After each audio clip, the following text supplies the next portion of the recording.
بسم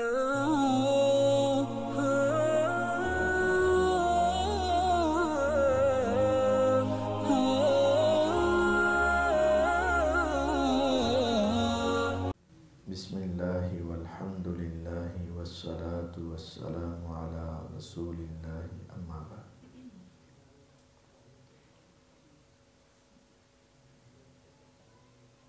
دو کتابیں، کتاب الطہارہ اور کتاب الصلاۃ بحمد اللہ مکمل ہو چکی ہیں، اور آج تیسری کتاب کتاب الجنائز اس کا آغاز ہے۔ ایک ہوتا ہے لفظ جنازہ اور ایک ہوتا ہے جنازہ، جیم کے نیچے زیر اور جیم پر فتح، جنازہ اور جنازہ۔ یہ ایک معنی میں بھی آتے ہیں، لیکن ان میں ایک بنیادی فرق بھی ہے۔ جو میت والی چار پائی ہے اس کے لیے جیم کے نیچے زیر ہے، یعنی جنازہ اگر لفظ بولیں گے تو کیا مراد ہوگا؟ میت کی چار پائی۔ اور اگر آپ جیم پر فتح بولیں گے تو یہ ہوگا میت۔ تو یوں سمجھیں جنازے پر جنازہ رکھو، جنازے پر جنازہ رکھو، یعنی میم کے نیچے زیر وہ چار پائی جس پر میت رکھی جاتی، اور جیم پر زبر وہ میت، اور پھر وہ جو اس کے اوپر نماز پڑھی جاتی ہے وہ کیا بنے گی؟ صلاۃ الجنازہ یا صلاۃ الجنازہ کیا ہونی چاہیے؟ جنازہ، یعنی میت کی نماز، میت کی نماز صلاۃ الجنازہ۔ تو اس جنازہ کی جمع ہے جنائز، کتاب الجنائز، میتوں کا بیان، میت کے حوالے سے مسائل۔ اس میں پہلی حدیث ہے ان ابی ہریرہ رضی اللہ تعالی عنہ قال قال رسول اللہ صلی اللہ علیہ وسلم اکثروا ذکر ہاذم اللذات الموت۔ سیدنا ابو ہریرہ رضی اللہ تعالیٰ عنہ فرماتے ہیں کہ رسول اللہ صلی اللہ علیہ وسلم نے فرمایا لذتوں کو توڑ دینے والی کا ذکر کثرت سے کیا کرو، یعنی موت کا ذکر، لذتوں کو توڑ دینے والی۔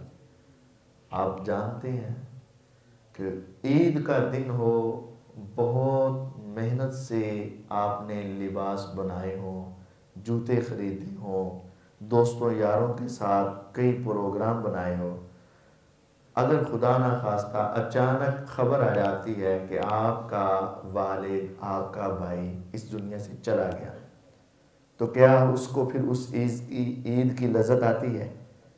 وہ لباس، وہ جوتے، کوئی چیز اس وقت پسند نہیں آتی۔ آپ نے بہت اعلیٰ قسم کی دعوت بنا رکھی ہو اور کھانے سے پہلے خبر آ جائے کہ فلاں فوت ہو گیا، یا بندہ خود ہی اس دنیا سے چلا جائے، تو ساری لذتیں ختم ہو جاتی۔ آج دنیا جو ہے وہ صرف اس لذت کے لیے محنت کر رہی ہے، دوڑ رہی ہے، اللہ تعالیٰ سے دور ہو رہی ہے۔ کیا؟ پیسہ پیسہ پیسہ، مقام، عہدہ، مرتبہ، بس دنیا مل جائے۔ تو کسی سمجھانے والے نے یہ کہا تھا کہ اگر آپ تصور کرو کہ ایک لمحے میں تجھے پوری دنیا کی بادشاہت پکڑا دی جائے اور کہہ دیا جائے، اور واقعتاً مشرق سے مغرب، شمال سے جنوب، ساری دنیا کا تجھے بادشاہ بنا دیا جائے اور ساری دنیا کے خزانوں کا مالک بنا دیا جائے اور تم مالک بن جاؤ ریئلی، اصلی، اور اگلے ہی لمحے موت آ جائے تو بتاؤ ان تمام چیزوں کا تجھے فائدہ کیا ہوگا؟ سب ختم، سب ختم۔ ساری لذتیں جو ہیں وہ اس وقت ٹوٹ جاتی ہیں جب انسان پہ موت واقع ہو جاتی ہے۔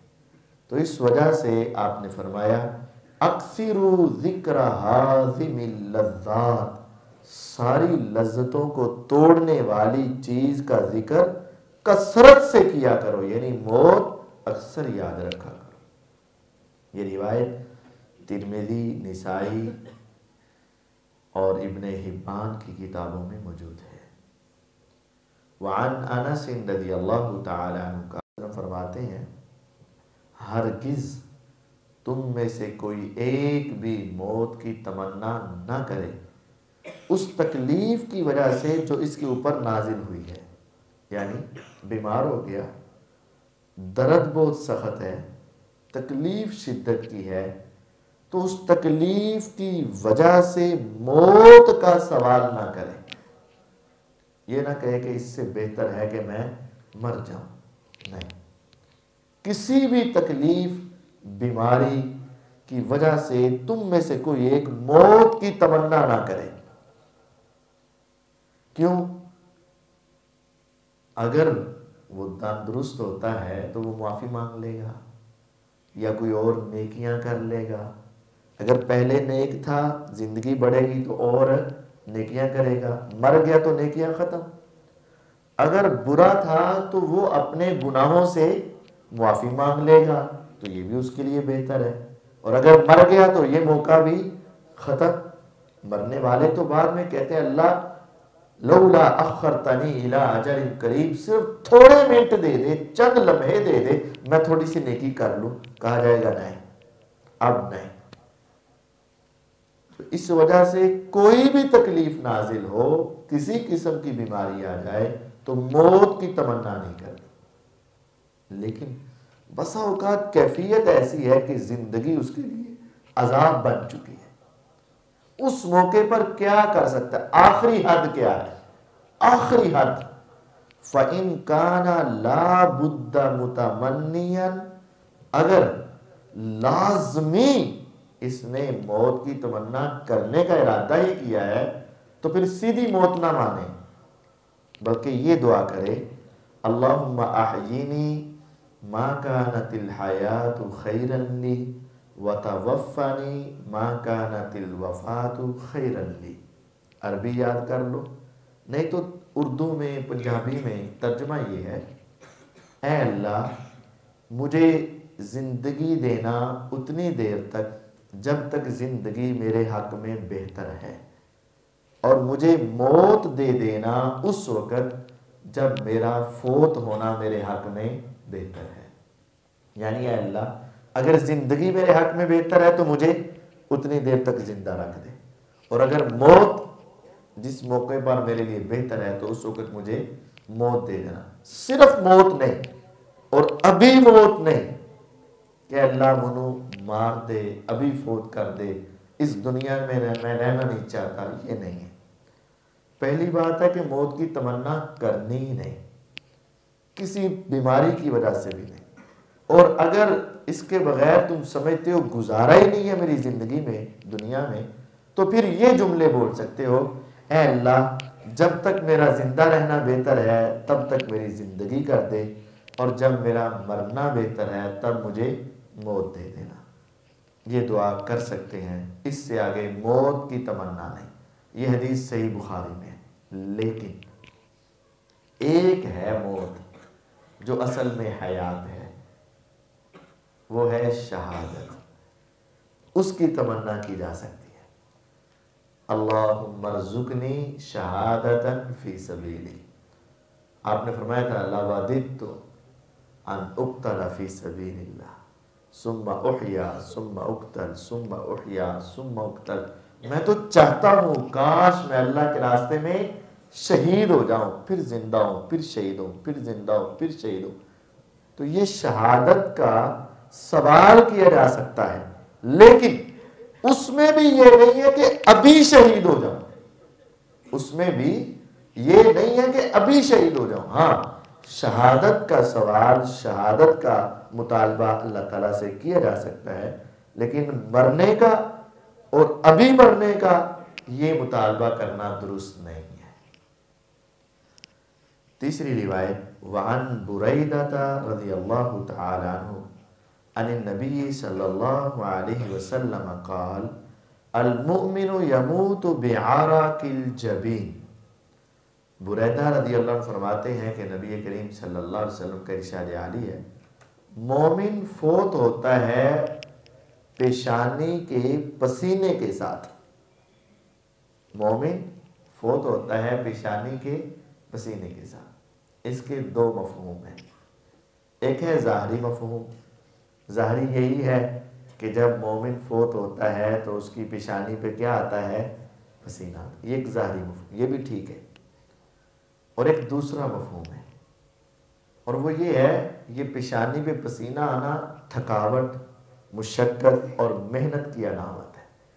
تو مومن اپنی موت تک محنت، مشقت، تھکاوٹ، عبادت اور اللہ کی رضا کے لیے کام کرنے میں مصروف رہتا ہے. مرنے تک اس کی نیکیاں جاری رہتی ہیں، یعنی محنت اور مشقت کرتا ہے. اور حدیث میں بھی ہے، انما الاعمال بالخواتیم، اعمال کا دار و مدار خاتمے پر ہے. آخر تک نیک اعمال کرنے ضروری ہے. مثال، ایک آدمی کی 60 سالہ زندگی ہے، ان میں 59 سال 59 سال بڑی عبادت کرتا رہا، لیکن آخری سال نمازیں ہی نہیں پڑھی، آخری سال دین کی طرف توجہ ہی نہیں کی، آخری سال اسلام سے بیزار ہو گیا. یہ ناکام ہے، یہ ناکام ہے. جس طرح کوئی آدمی 4 رکعت نماز پڑھ رہا ہے، لیکن تیسری یا چوتھی رکعت کے تشہد میں ہی، تیسری رکعت کے اندر یا چوتھی رکعت کے تشہد میں ہی اس کا وضو ٹوٹ جائے، تو پچھلی 3 یا 4 رکعتیں جو پڑی ہوئی ہیں وہ فرائض ادا ہوئے نہیں، اس کو دوبارہ پڑھنے پڑیں گے. اور اگر نہیں پڑھتا تو اس کی نماز نہیں ہوئی، پڑھی ہوئی بھی اللہ کے ہاں قبول فرض کی جگہ پر نہیں ہوئی ہے. اگر وہ نہیں دوبارہ پڑھتا تو اس کا مطلب ہے وہ نماز کا تارک ہے. اگرچہ انہیں 2-3 رکعتیں تو پڑھی تھی، لیکن آخر تک نہیں پہنچا تو یہ قبول نہیں ہے. وضو کرنے ہیں، وضو سارا کیا، پاؤں ہی نہیں دھوئے، تو اس کا وضو جب مکمل نہیں تو وضو ہوا ہی نہیں. اسی طرح جب آپ اپنی ساری موت تک دین پر قائم نہیں تو اس کا مطلب کچھ نہیں. تو مومن فوت ہوتا ہے تو اس کی پیشانی بھی پسینہ آتا ہے. ایک ظاہری مفہوم ہے اور واقعتاً آتا ہے، مومن پر آتا ہے. مومن جب فوت ہوتا ہے نا، فوت ہونے سے پہلے اس کے اوپر سختیاں آتی ہیں، اس کو تھوڑا سا جھنجھوڑا جاتا ہے. لیکن جب فوت ہونا شروع ہوتا ہے نا، اس وقت سے آسانیاں شروع ہو جاتی. ان 2 باتوں میں فرق سمجھیے گا.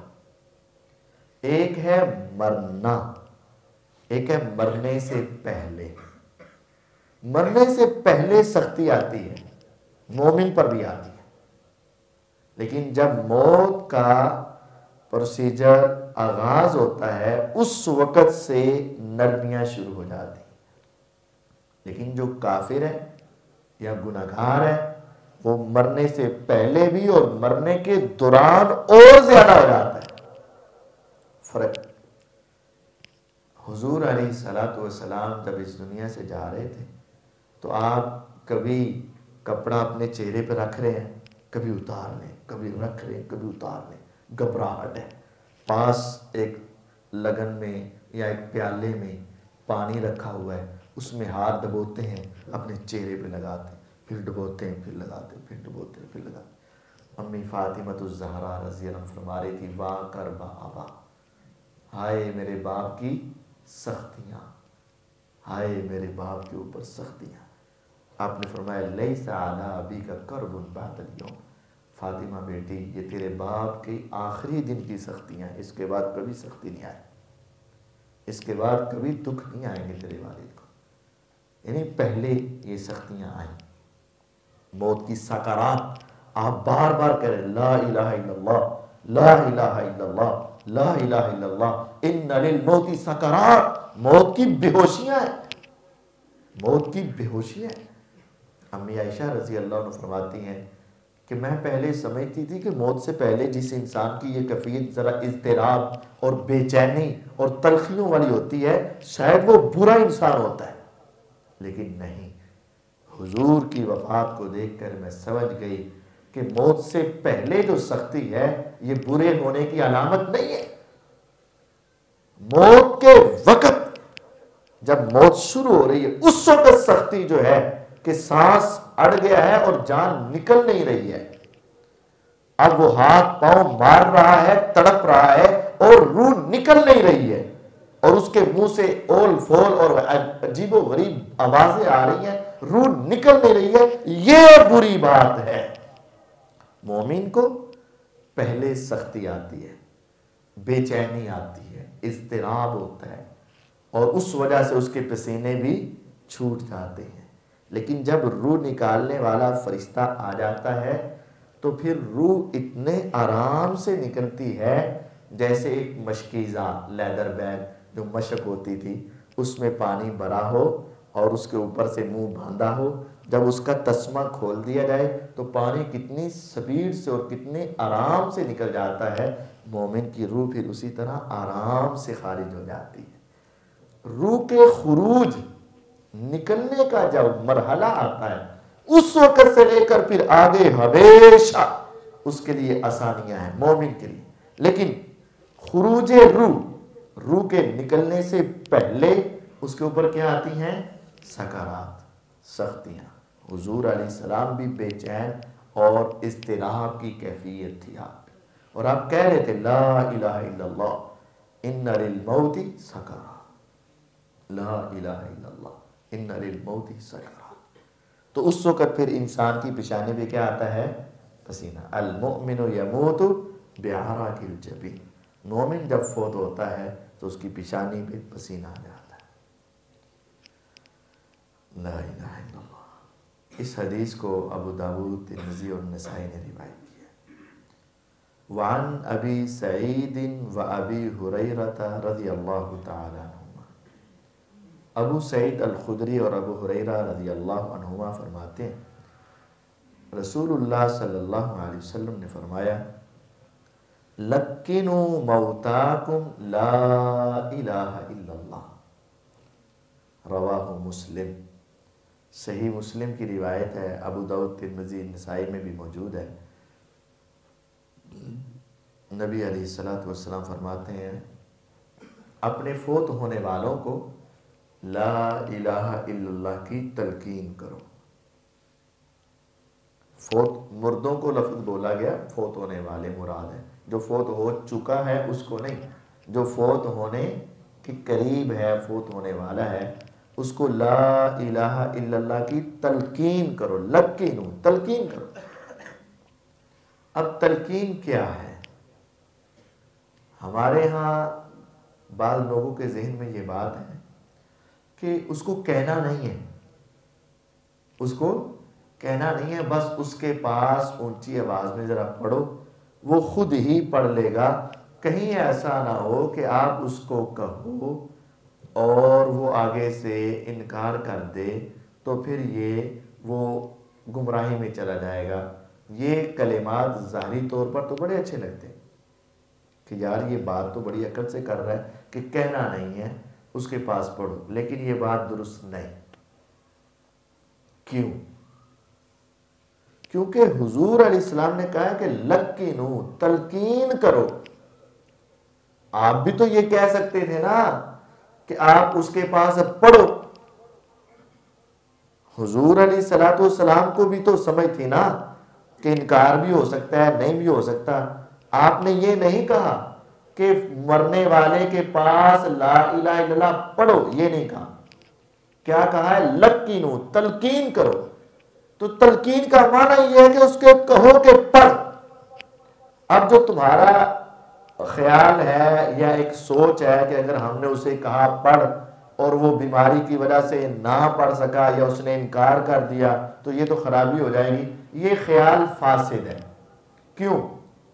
اس وجہ سے جس کی ساری زندگی پہلے توحید اور اللہ کی محبت میں گزری ہوگی وہ ایسا کہہ ہی نہیں سکتا. اور جو کہہ دے گا سمجھ لو کہ اس کی پچھلی زندگی پہ اللہ تعالیٰ راضی نہیں تھے. اللہ تعالیٰ اس موقع پر اس آدمی کو تلقین کریں گے اور اللہ تعالیٰ اس کو توفیق دیں گے جو پہلے بھی لا الہ الا اللہ سے محبت کرنے والا تھا. اور جو نہیں کرنے والا تھا اللہ تعالیٰ اس کو توفیق بھی نہیں دیں گے. تو پہلا یہ ہے، حدیث میں جو لفظ ہے نا اس کا معنی ہے لقینو، تلقین کرو. اور تلقین کا معنی یہ ہوتا ہے کہ اسے کہو کہ پڑھ لا الہ الا اللہ، اس کو یاد کرواؤ. یہ کام بھی کرنا ہے اور پاس پڑھ بھی سکتے ہو. اور جو شخص جو کرتا رہا نا اس کو آخر کے وقت وہ ضرور اللہ تعالیٰ توفیق دے دیں گے اور اس کی محبت ڈال دیں گے اس کے دل میں. ہمارے ایک استاد محترم نے بتایا تھا ہمیں کہ ایک یہ گجرانوالے میں ہی نا ایک آدمی تھا، وہ یہ پٹھے بیچا کرتا تھا، یہ چارہ تو یہ سٹالا وغیرہ جانوروں کا، بکریوں وغیرہ کا. تو اس نے وہ گٹھا سا بنا لینا، تو گٹھا 2 روپے، گٹھا 2 روپے، گٹھا 2 روپے، اس طرح آوازیں لگاتے ہیں. تو وہ آخری وقت میں بھی اس کو کہا جا رہا تھا کہ کلمہ پڑھ لے، لیکن وہ یہی کہی جا رہا تھا گٹھا 2 روپے، گٹھا 2 روپے، گٹھا 2 روپے. اس کا مطلب جو دنیا میں آپ اکثر کہو گے اس وقت وہی توفیق ملے گی. صرف کسی کے کہنے پر بھی ساری زندگی نہیں بدلتی، اور کسی کے یاد کروانے سے انسان ایسے انکار نہیں کر دیتا بلکہ وہ اس کی طرف توجہ کرتا ہے، لیکن جو اس کی پچھلی زندگی ہے وہی اس کو موقع فراہم کر دیا جاتا ہے. وہ یاد آ رہا امام ابو حاتم الرازی رحمہ اللہ، ان کے حوالے سے ایک واقعہ مجھے یاد آ رہا. وہ جب فوت ہونے کے قریب تھے نا تو وہ ایک نیم بے ہوشی کی کیفیت میں تھے. بس آنکھیں بند تھی، جسم پڑا ہوا تھا، سن رہے تھے لیکن بولنے کی سکت طاقت، دیکھنے کی سکت طاقت ختم ہو چکی. تو ان کے جب شاگرد ان کو ملنے کے لیے آئے نا تو انہوں نے اب سوچا کہ استاد محترم کو، اب ایک استاد ہے اور وقت کا محدث ہے، اس کے شاگردوں میں ذرا حیا تو ہوتی ہے نا، ادب تو ہوتا ہے نا. اب وہ سوچ رہے تھے کہ ہم استاد کو کیسے کہیں کہ آپ کلمہ پڑھو، کیسے کہیں. حدیث ہے لقنوا موتاکم لا الہ الا اللہ، اور ہم استاد کو حکم دیں یا کہیں استاد جی پڑھو تو یہ ہمیں ادب اور حیا اور ان کا مقام اس سے مانے تھا. اب ہم کیا کریں؟ انہوں نے ایک طریقہ اپنایا،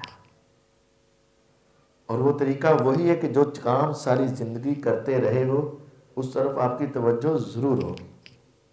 اس نے کہا ایسا کرتے ہیں کہ وہ روایت جس حدیث میں آئے لا الہ الا اللہ، اس حدیث کی ہم سند پڑھتے ہیں ذرا اونچی آواز میں، اور میں بھی سند پڑھوں گا اور جان بوجھ کر اس کے اندر بھول جاؤں گا، آگے میں کروں گا کہ مجھے آ نہیں رہی، اور تو بھی اس طرح پڑھنا اور تیسرا شاگرد بھی اس طرح پڑھے، تو پھر استاد خود ہی بتا دیں گے حدیث ایسے ہے. ایک نے سند شروع کی، دوسرے نے کی، تیسرے نے کی. جب تینوں کو نہ آئے نا تو استاد محترم نے وہ سند پڑھنی شروع کر دی. اور پھر اس کے آخر میں یہ تھا من کان آخر کلامہ لا الہ الا اللہ. جب یہاں پہنچے تو روح پرواز کر چکی تھی. اگلا جملہ ہے دخل الجنہ. من کان آخر کلامہ لا الہ الا اللہ دخل الجنہ. جس کی آخری بات لا الہ الا اللہ ہوئی نا وہ جنت میں داخل ہو جائے. تو وہ پڑھ کر یہاں تک پہنچے لا الہ الا اللہ, روح نکلی تو خود ہی داخل الجنہ ہو گئے. تو جس کام کی محبت ہوتی ہے, جس کام سے لگن ہوتی ہے, جس کام کا ساری زندگی عمل ہوتا ہے, وہ آخری وقت میں انسان کرتا ہے. تو یہ یاد کروانا چاہیے, تلقین کرنی چاہیے, اسے کہنا چاہیے. اور ہمیں دنیا میں بھی یہ اپنی عادت بنانی چاہیے کہ ہماری زبان پر لا الہ الا اللہ, لا الہ الا اللہ. جو بھی میں نے آپ کو بتایا کہ حضور علیہ الصلوۃ والسلام کو جب بے ہوشیاں آ رہی تھی تو آپ بھی کیا کہہ رہے تھے؟ لا الہ الا اللہ, لا الہ الا اللہ, لا الہ الا اللہ, ان للموت سکرات. موت کی بے ہوشیاں بہت ہیں. تو یہ کلمات ہمیں اپنی زندگی کا حصہ بنانا چاہیے. اور آپ جانتے ہیں افضل الذکر لا الہ الا اللہ, افضل الذکر لا الہ الا اللہ. افضل ذکر ہی ہے. تو ہمیں ان کلمات کو پڑھتے رہنا چاہیے اور اللہ سے دعا بھی مانگنی چاہیے کہ یا رب مجھے آخری وقت میں بھی یہ کلمات پڑھنے کی توفیق عطا فرما. ایک روایت اگلی ہے وہ ضعیف ہے, سند کے اعتبار سے درست نہیں ہے. وعن معقل بن یسار رضی اللہ تعالی عنہ ان النبی صلی اللہ علیہ وسلم قال اقرؤوا علی موتاکم یاسین. جو آدمی فوت ہونے والا ہو تو اس کے قریب بیٹھ کر سورہ یاسین پڑھا کرو. یہ روایت ابو داؤد اور نسائی میں ہے لیکن سند کے اعتبار سے ضعیف ہے. یاسین سورۃ قرآن کا حصہ ہے لیکن سپیشل فوت ہونے والے کے پاس یاسین پڑھنا یہ فائدہ مند نہیں ہے. اصل فائدہ مند یہ ہے کہ آپ اس کو کلمے کی تلقین کریں اور آپ اس کے لیے دعا مانگیں. ہاں دم کرنا ہے تو کریں, وہ یاسین پڑھ کر دم کریں, فاتحہ پڑھ کے دم کریں, فلق اور ناس پڑھ کے دم کریں, کوئی بھی دم آپ کر سکتے ہیں. لیکن اگر اس کو کچھ کہنا ہے تو وہ کیا کہنا ہے؟ لا الہ الا اللہ پڑھو, پڑھو لا الہ الا اللہ, یہ اسے کہنا ہے. لقینو تلقین کرنی ہے, نام لے کر کہہ دیں فلاں یہ کلمہ پڑھ لے تو وہ پڑھ لے گا انشاءاللہ. لیکن اس کے پاس بیٹھ کر صرف یاسین پڑھی جانی اور اس کو تلقین نہ کرنا یہ کتاب و سنت سے ثابت نہیں ہے. اور پھر جب آدمی فوت ہو جائے اس وقت کیا کرنا ہے؟ وعن ام سلمہ رضی اللہ تعالی عنہ قالت دخل رسول اللہ صلی اللہ علیہ وسلم علی ابی سلمہ. ام سلمہ رضی اللہ تعالی عنہ فرماتی ہیں کہ رسول اللہ صلی اللہ علیہ وسلم ابو سلمہ کے پاس آئے, یعنی گھر میں آئے. وقد شق بصرہ, اس کی آنکھیں کھلی تھی, ان کی آنکھیں کھلی تھی یعنی فوت ہو چکے تھے. فَأَغْمَزَهُ, آپ نے آنکھوں کو بند کر دیا. فوت ہونے کے بعد سب سے پہلا کام کیا کرنا ہے؟ آنکھوں کو بند کرنا. ثم قال, پھر آپ فرماتے ہیں ان الروح اذا قبض اتبعه البصر. جب روح قبض کی جاتی ہے تو آنکھیں اس کا پیچھا کرتی ہیں. اب ان جملوں پر ذرا غور کیجیے گا. جب روح قبض ہوتی ہے تو آنکھیں دیکھتی رہتی ہیں کہ فرشتے کہاں لے کر جا رہے ہیں. اس وجہ سے آنکھوں کو بند کر دو. یہ حدیث میرے پیغمبر علیہ السلام کے سچے نبی ہونے کی بڑی واضح دلیل ہے. آج بھی لوگ جب کسی کا فوت ہونا چیک کرتے ہیں, یہ نبض تو ہے ہی ہے ایک اور کام بھی کرتے ہیں. کیا کرتے ہیں؟ آنکھوں کے اندر لائٹ لگا کر آنکھوں کی روشنی کو چیک کرتے ہیں. پتہ ہے آپ کو؟ آنکھوں کو چیک کرتے ہیں. کیوں؟ آج سائنس یہ کہتی ہے کہ روح نکلنے کے بعد 10-15 منٹ تک آنکھوں میں روشنی باقی رہتی ہے، اور جب یہ روشنی ختم ہو جائے اس کا مطلب ہے کنفرم فوت ہو چکا ہے. جیسے کوئی لائٹ ہے، آہستہ آہستہ آہستہ آہستہ ڈم ہوتی ہے اور پھر ایک وقت آتا ہے بالکل ختم ہو جاتی ہے. اس کی نبض رک جاتی ہے بسا اوقات، لیکن آنکھوں میں ابھی چمک اور روشنی باقی ہوتی ہے. اور جب آنکھوں کی چمک بھی ختم ہو جائے، روشنی ختم ہو جائے، اس کا مطلب ہے کنفرم فوت ہو چکا ہے. حضور علیہ الصلوۃ والسلام نے اس وقت جب آپ کے پاس کوئی ٹیکنالوجی نہیں تھی اور جب آپ کے پاس کوئی آلات نہیں تھے اور آپ نے کوئی ان کے اس کے اوپر ریسرچ نہیں کی ہوئی تھی، اس وقت آپ وحی کے ذریعے بتاتے ہیں روح تو گئی نکل، بندہ کیا ہو گیا؟ فوت. لیکن فوت ہونے کے بعد بھی آنکھ اس کا کیا کر رہی ہے؟ عقل کے اعتبار سے دیکھو تو کری صاحب اے کیڑی گل ہوئی، بندہ تے ہو گیا فوت، پھر اکھ دیکھ کے نہیں سکتی ہے. اکھ کس طرح دیکھ سکتی ہے؟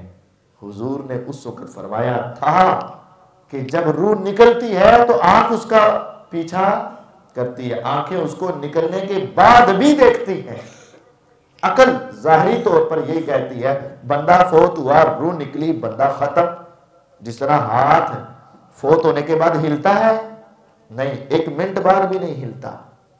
فوت ہونے کے 1 منٹ کے بعد بھی ہاتھ نہیں ہلتا، پاؤں نہیں ہلتا، بندہ نہیں ہلتا، کیونکہ کیا ہو چکا ہے. لیکن آنکھ ہلتی نہ بھی ہو، آنکھ اس کا پیچھا کرتی ہے، دیکھتی ضرور ہے. حضور نے اس وقت بغیر کسی ٹیکنالوجی کے بتا دیا تھا. آج سائنس کئی 100 سال کے تجربے کے بعد پہنچی ہے کہ ہاں حضور نے سچ کہا تھا کہ روح جب نکلتی ہے تو آنکھ اس کا پیچھا کرتی ہے.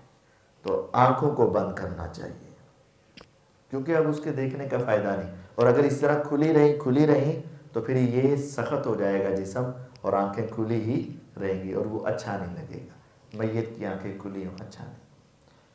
تو جب آپ نے آنکھیں بند کی اور آپ نے یہ بات بتا دی کہ روح جب نکلتی ہے تو آنکھیں اس کا پیچھا کرتی ہیں، فَزَجَّ نَاسٌ مِّنْ أَهْلِهِ، تو گھر والے رونے لگ پڑے، کیونکہ ان کو پتہ چلا کہ ابو سلمہ کیا ہو گئے؟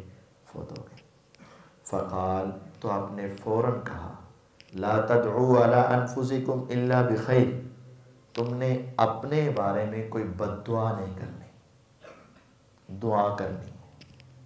یہاں بہت سارے لوگ تو نہ مردا میں مر جاندہ، حالے تے تو ویکھے ہی کچھ نہیں، حالے تے تیرے بچے چھوٹے ہیں، حالے تے ایسے ہے ویسے ہے، تیرا ہی کر. اس طرح کے غلط جملے نہیں بولنے، نہ اپنے لیے نہ کسی اور کے لیے. خیر کی دعا کرنی.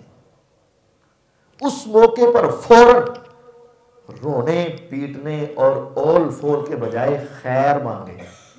جو دعا اس وقت آپ مانگیں گے فَإِنَّ الْمَلَائِكَةَ تُؤَمِّنُ عَلَى مَا تَقُولُونَ، فرشتے آمین کہتے ہیں اس بات پر جو تم کہہ رہے ہوتے. اگر تم یہ کہو تو نہ مرتا میں مر جاتا تو فرشتہ کیا کہتا ہے؟ آمین، اللہ کرے مر جائے. اور اگر تم کہو اے اللہ اس کو معاف فرما دے تو فرشتے کیا کہتے ہیں؟ آمین، خدایا معاف کر دے، اے اللہ اس کے اوپر رحم کر دے، اس کی آخرت کی منزلیں آسان کر دے، اس کو جنت کے دروازوں سے گزار دے. تو پھر فرشتے کہتے ہیں آمین. فوراً آپ نے پھر فرمایا پہلی بات آنکھیں بند کرنی، دوسری بات اس کے حق میں دعائیں کرنی. پھر آپ نے خود دعا کی، اور یہ دعا بھی یاد رکھیں، یہ دعا کر دیا کریں. اگر عربی یاد ہو جائے طلباء کو تو ضرور کرنی چاہیے، اگر کسی کو یاد نہیں ہوتی تو کم از کم ترجمہ تو ذہن میں رکھیں. اللہم اغفر لی ابی سلمہ، اے اللہ فوت ہونے والے ابو سلمہ کو معاف فرما دے، یعنی اس کی معافی کی دعا کریں. وارفع درجتہ فی المہدیین، اے اللہ نیک لوگوں کے اندر شامل کر کے اس کے درجات کو بلند کر دے. اے اللہ اس کو نیکوں میں شامل فرما اور اس کے درجات کو بلند فرما۔ وَافْصَحْ لَهُ فِي قَبْرِهِ، اے اللہ اس کی قبر کشادہ کر دے، کھلی کر دے۔ یہاں تو بس جتنا اس کا جسم ہے اس کے برابر کی قبر بنائی جاتی ہے، 1.5-2 فٹ کی، 3 فٹ کی، بس۔ فرمایا وَافْصَحْ لَهُ فِي قَبْرِهِ، اللہ اس کی قبر کو کھلا کر دینا۔ وَنَوِّرْ لَهُ فِيهِ، اور اس قبر کو اس کے لیے روشن کر دینا۔ وَاخْلُفْهُ فِي عَقِبِهِ، اے اللہ یہ تو چلا گیا، اب اس کے بیوی بچوں میں، اس کے اہل خانہ میں تو خود ہی ان کا نگران بن جا۔ اے اللہ تو ان کے سارے معاملات کا نگران اور سرپرست بن جا۔ تو یہ دعا کریں، اے اللہ فوت ہونے والے کو معاف فرما دے، اس کی آخرت کی منزلیں آسان فرما دے، اس کے درجات کو بلند فرما دے، قبر کو کھلا کر دے، نور سے منور کر دے۔ یہ چلا گیا اپنی ذمہ داریاں لے کر، ساتھ ہی اب اس کے بچوں کا، بیوی کا، والدین کا، بہن بھائیوں کا، اے اللہ تو خود ہی نائب ہو جا اور تو خود ہی ان کے کاموں کو سنوار دے۔ تو یہ دعا حضور علیہ السلام کرتے تھے، صحیح مسلم کے اندر یہ روایت ہے۔ تو ہمیں بھی ان دعاؤں کو یاد رکھنا چاہیے۔ اللہ تعالی ہم سب کا خاتمہ ایمان پر فرمائے۔